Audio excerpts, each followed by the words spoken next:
Welcome to Frywall Fridays. Today we're making Túrósgombóc, which is Hungarian for cheese balls. My grandma used to make these for me. I used to love them. They're a little bit interesting and strange by American standards because you can eat them either sweet or salty, and you can have a few and have some sweet and some salty. You can have it for an appetizer or you can have it for a dessert.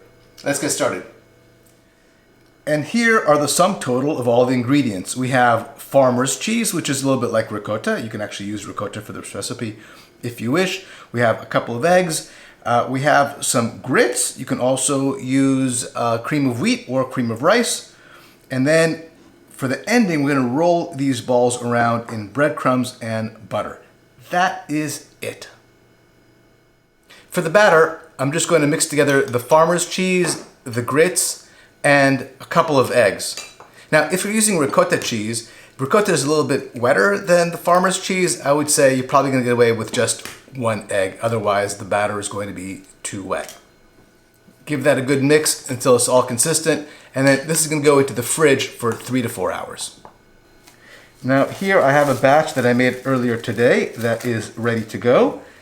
I'm going to get my hands wet, and then I'm going to roll the batter into balls, drop them into boiling water, and that's how the balls are going to cook. A little bit like dumplings.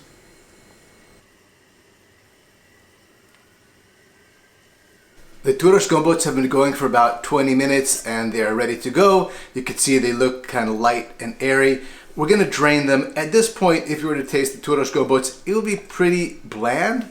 The bulk of the flavor is going to come in the next step, where we toss them in buttered breadcrumbs.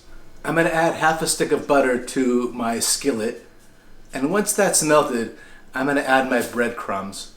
And we're just going to saute the breadcrumbs until they just get a tiny bit golden brown, more golden brown than they begin as.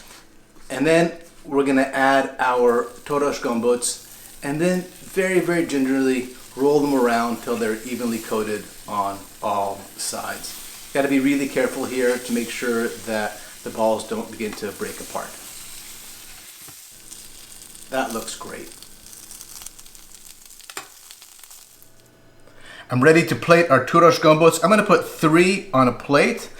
As I mentioned, you can have Túrósgombóc sweet or salty. I'm going to serve these with sugar.